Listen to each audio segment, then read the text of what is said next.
What are your thoughts on blackcurrant jam? Yeah, it's good, isn't it? Over a liver-busting amount of butter on some crusty bread or toast. That is cold and frosty winter morning comfort food.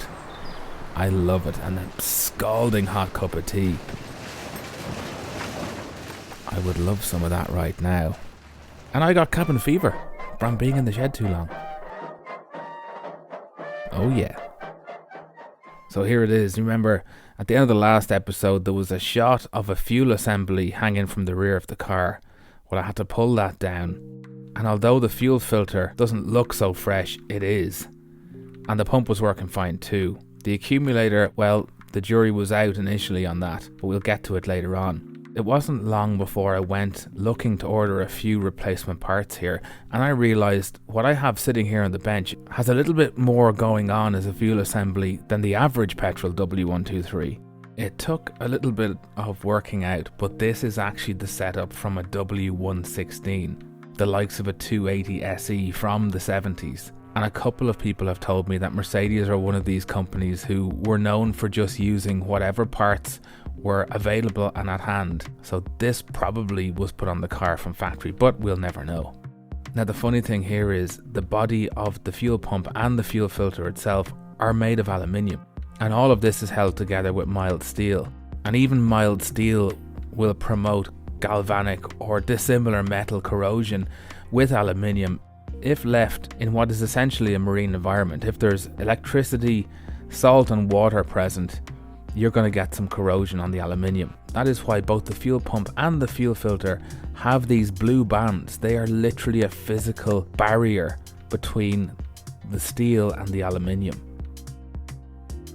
And it's important to mention that because what I'm about to do is disassemble all of this so that I can reassemble it, having replaced anything I can with stainless steel. And stainless steel, if you don't know, will absolutely destroy aluminium through galvanic corrosion. So let's kick back and watch some of this. Don't fight it.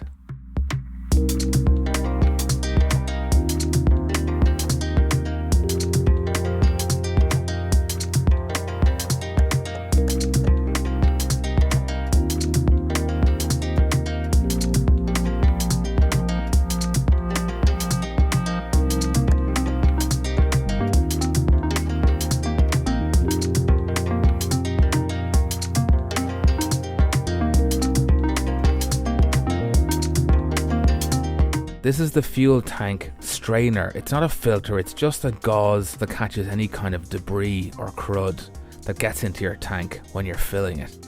You need a whopper of a socket, 45mm. And the thing about it is, the flange on the hex that you need to grip to unscrew it from the tank is very, very shallow, and you know how sockets have a rolled edge in them, and because of that you can't get a grip on this strainer. So what you have to do is pull your 45mm socket back to give it a flat edge.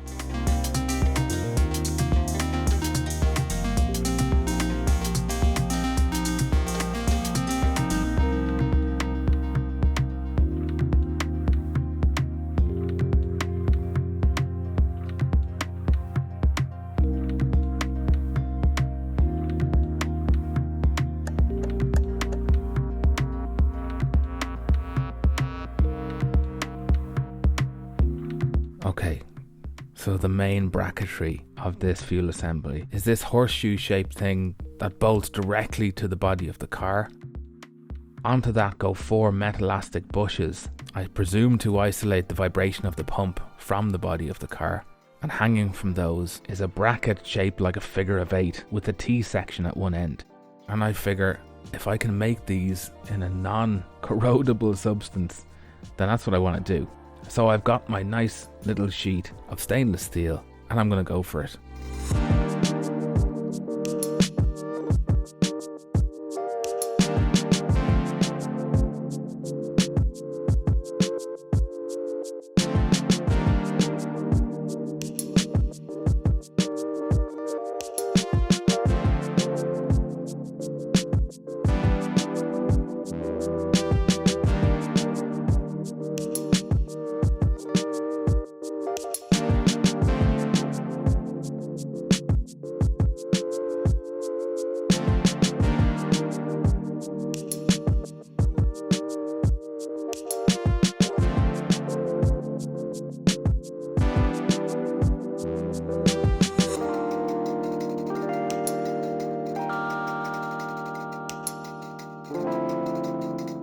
Okay, these are the handbrake cables, and they should have a flange on each one, a kind of an oval flange just like this, that locates them in the back of each hub.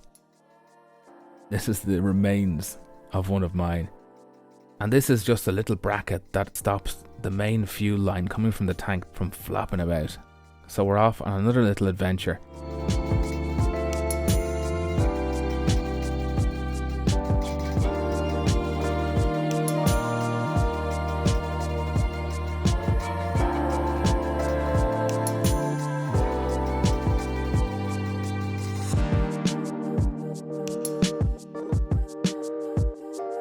These two little shim-like brackets are just tiny thin little retainers that stop the anti-roll bar bushes from wandering in either direction side to side. And while I was scratching my head wondering where I was going to get a piece of stainless steel thin enough for those, I remembered an old stainless steel sugar bowl knocking about. That came in handy.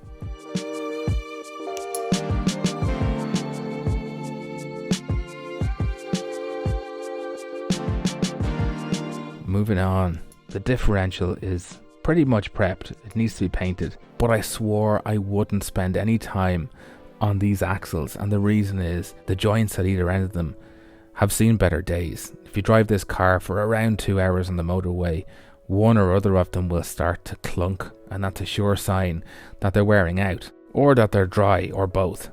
But they have some life left in them, so what I decided to do was to replace the disintegrated CV boot clips, and while doing so, just top up the gear oil inside the pots. And even then, I was only going to do it on the inboard joints.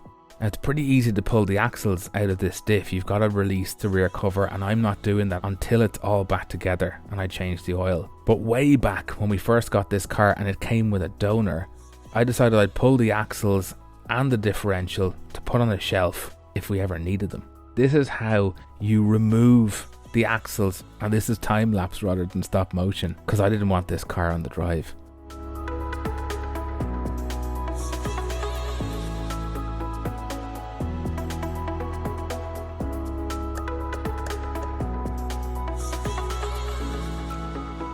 This clip is all that's holding the inboard end of the axle, and that's what you have to get at on the inboard end of each axle.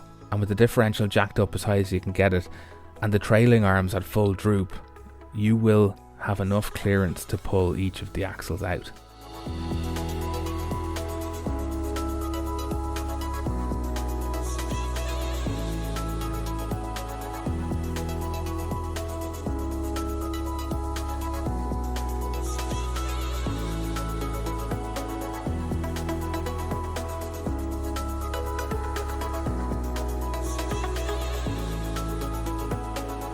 So I'm pouring honey from my cup of tea. It's just regular, it's nothing fancy, none of your Manuka or anything like that.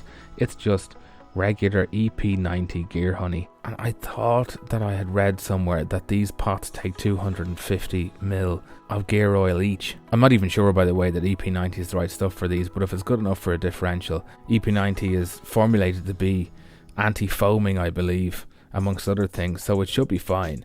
But there was no way that 250 ml was going into these pots, certainly not in this orientation. Maybe if you turned the axle vertically.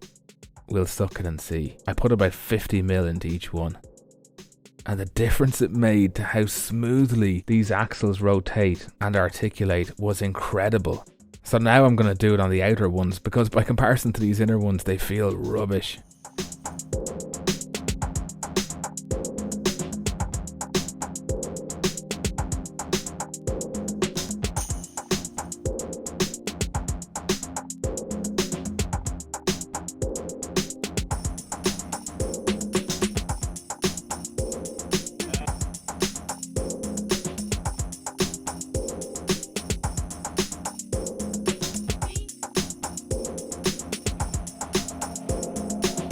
These clips, by the way, what you do is you locate them as tight as you can by hand, and then you just use what you might know as a tile cutter or a nail puller to literally just pinch the crimp on them. And there is a specialized crimp tool for them that flattens the head down, but it's not strictly necessary.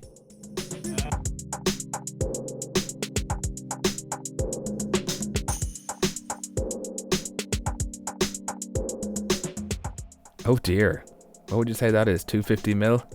I'm going to have to crack those inboard cans and refill them. That means pulling the axles. Alright, continuing on the stainless steel theme, we need to make some new brake lines, and I got some stainless steel unions for them. I could have done these in brass. These were expensive. They were more than €5 each. But no matter how many times the brake lines have to be remade, these should still be usable. Okay, this is the brake flaring tool. How this works is you slide the line into the tool. You use a locator bolt, essentially, to get the line in the exact place it needs to be inside the tool. You clamp the tool down and you use a flaring bolt, essentially a bolt with a die on the end of it that will flare the tube to flare the tube. And it works really nicely if you prep well. Two key things. One, the pipe needs to be perfectly squarely cut at the end to be flared. And the second is you need to lubricate the flaring die with blackcurrant jam. And I've used way too much on this because I love it so much, but all I've done really is waste blackcurrant jam and made a mess.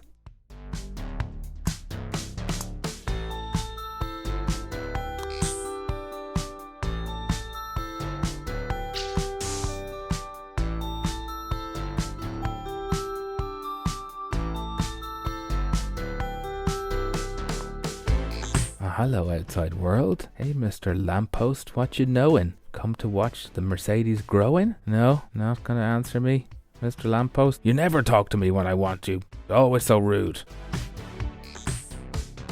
Okay, this is the last thing I got done. Just throwing the brake lines back up under the body. It's these and the fuel assembly that just need to be located before I put the suspension back in.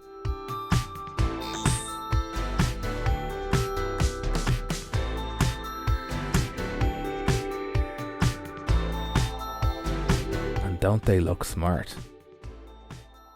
So how are you doing this winter? I bet you're using excuses. I don't want to know what they are. Look, whatever season you're in, it's running through at this point. Will you be ready for the next one?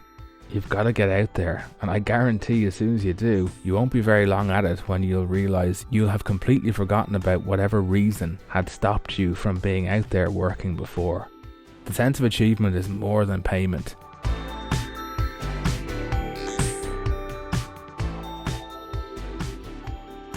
I have turned a lot of rusting and in some cases non-existent parts into some nice shiny and weatherproof stainless steel parts, and I got a real kick out of wasting 10 minutes lining it all up in one place to pat myself on the back.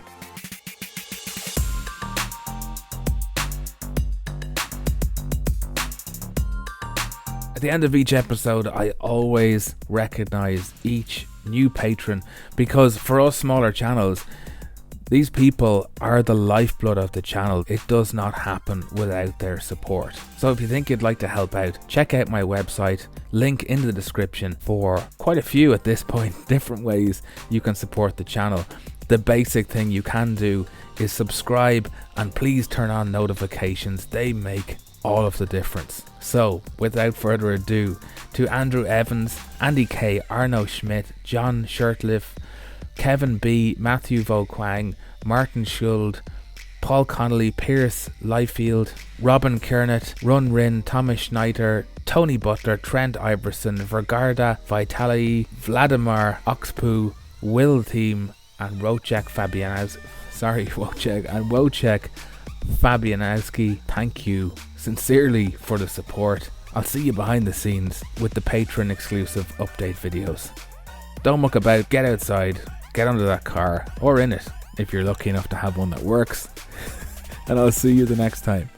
Good luck.